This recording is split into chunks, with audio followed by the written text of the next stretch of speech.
2026 সাল। ওয়াশিংটন ডিসির ক্ষমতার অলিন্দে এক নজিরবিহীন কম্পন।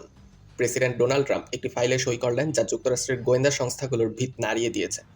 নির্দেশটি স্পষ্ট: গত 3 বছরে নিখোঁজ হওয়া এবং রহস্যজনকভাবে মারা যাওয়া 1 ডজন বিজ্ঞানীর মৃত্যুর প্রকৃত কারণ বের করতে হবে। এই বিজ্ঞানীরা কোনো সাধারণ কেউ ছিলেন না।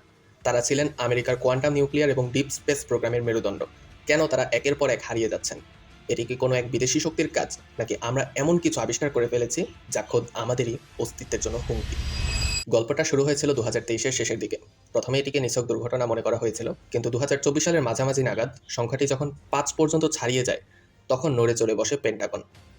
পরমাণু বিজ্ঞানী ডক্টর অ্যালেন কার্টার বা স্পেস ইঞ্জিনিয়ার জোনাথন হেইসের মতো ব্যক্তিদের আমরা হারিয়েছি। এদের প্রত্যেকেই মারা গেছেন এমন সব অবস্থায় যার কোনো যৌক্তিক ব্যাখ্যা নেই। কেউ নিখোঁজ হয়েছেন তার হাই সিকিউরিটি ল্যাব থেকে, আবার কাউকে পাওয়া গেছে তার নিজের ড্রাইভওয়েতে।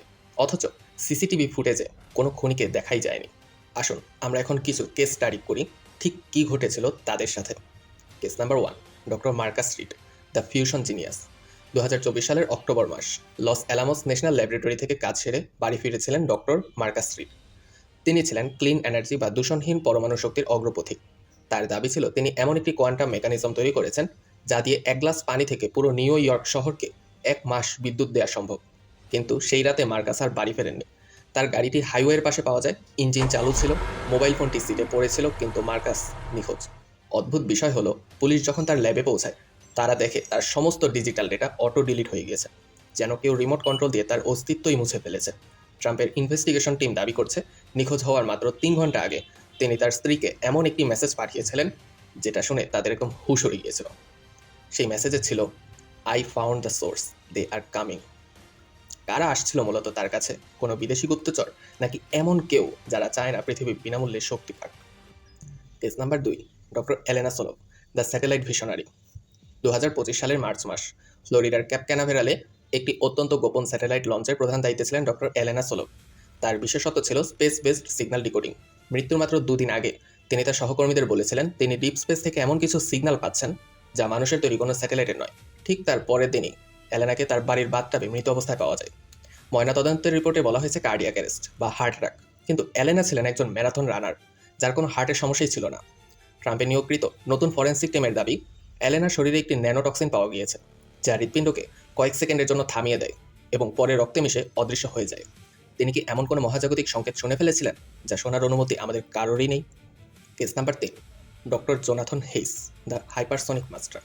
2026 সালের জানুয়ারি মাস, পেন্টাগনের হাইপারসনিক মিসাইল প্রজেক্টের লিড ইঞ্জিনিয়ার জোনাথন হেইস ভার্জিনিয়ার একটি সুরক্ষিত এলাকায় গাড়ি চালানোর সময় দুর্ঘটনার শিকার হন। বলা হয় তার গাড়ির ব্রেক ফেল করেছিল, কিন্তু ইনভেস্টিগেশনে দেখা যায় গাড়ির দুর্ঘটনার ঠিক 5 সেকেন্ড আগে রিমোটলি হ্যাক করা হয়েছিল। জোনাথনের ল্যাপটপ থেকে পাওয়া শেষ ফাইলটির নাম ছিল ইউএপি রি ইঞ্জিনিয়ারিং ফেজ 4। জোনাথন কি তবে পেন্টাগনের ভেতরে বসে ভিনগ্রহী যানের ধ্বংসাবশেষ দিয়ে নতুন কোনো মারণাস্ত্র তৈরি করছিলেন? ট্রাম্পের তদন্ত কমিটি এখন খতিয়ে দেখছে কেন জোনাথনের মৃত্যুর ঠিক পরে সেই প্রজেক্টের সমস্ত ফান্ডিং উধাও হয়ে গেল। কেস নাম্বার 4, ডক্টর লিয়াম ও doctor Noah, the quantum twins বলা হয় যাদের। এই কেসটি আরও অদ্ভুত। 2024 সালের জুনে একই সাথে 2 জন পরমাণু বিজ্ঞানী নিখোঁজ হন। তারা কাজ করছিলেন কোয়ান্টাম এন্ট্যাঙ্গেলমেন্ট নিয়ে। গোয়েন্দা সংস্থাগুলোর ধারণা তারা এমন একটি টেলিপোর্টেশন মেথড আবিষ্কার করেছিলেন যা দিয়ে মুহূর্তের মধ্যে তথ্য বা বস্তু এক জায়গা থেকে আরেক জায়গায় পাঠানো সম্ভব। তাদের নিখোঁজ হওয়ার পর তাদের বাড়ির সমস্ত সিসিটিভি ফুটেজ ব্ল্যাক আউট হয়ে যায়। কোনো ধস্তাধস্তি নেই, কোনো রক্তের দাগ নেই। তারা কি অপহৃত হয়েছেন, নাকি সত্যি তারা তাদের নিজেদের প্রযুক্তিতে অন্য কোথাও চলে গেছেন? আর সর্বশেষ case number 5, doctor Ivan Petro. মহাকাশ ওয়ার্প ড্রাইভ বা আলোর গতির চেয়ে দ্রুত ভ্রমণের তাত্ত্বিক মডেল তৈরি করেছিলেন তিনি। 2026 সালের জানুয়ারিতে তিনি তার বাড়ি থেকে নিখোঁজ হন। তার পড়ার টেবিলে কেবল একটি চিরকুট পাওয়া যায়, যেখানে লেখা ছিল, they are here and they are watching. President Trump যখন এই তদন্তের ঘোষণা দিলেন, তখন তিনি একটি শব্দ ব্যবহার করেছিলেন, শ্যাডো গভর্নমেন্ট বা ছায়া সরকার। তিনি কি ইঙ্গিত দিচ্ছেন যে আমেরিকার ভেতরে এমন কোনো গোষ্ঠী আছে যারা এই আবিষ্কারগুলো সাধারণ মানুষের কাছে পৌঁছাতে দিতে চায় না, অথবা এমন কোনো প্রযুক্তি বা যুদ্ধের মোড় ঘুরিয়ে দিতে পারে? ট্রাম্পের এই সাহসী পদক্ষেপ কি তাকেও বিপদে ফেলবে? তদন্তের 3টা প্রধান দিক নিয়ে কথা বলা যাক এখন। প্রথম, আন্তর্জাতিক স্নায়ুযুদ্ধ। চীন বা রাশিয়ার মতো দেশকে আমেরিকার মেধা ধ্বংস করার জন্য এই সাইলেন্ট কিলিং মিশন চালাচ্ছে। 2, কর্পোরেট লোভ। ফ্রি এনার্জি বা অসীম শক্তির আবিষ্কার তেল এবং বিদ্যুৎ ব্যবসার ট্রিলিয়ন ডলারের বাজার ধ্বংস করে দেবে। সেই বড় ব্যবসায়ীরা কি তবে এই বিজ্ঞানীদের সরিয়ে দিচ্ছে?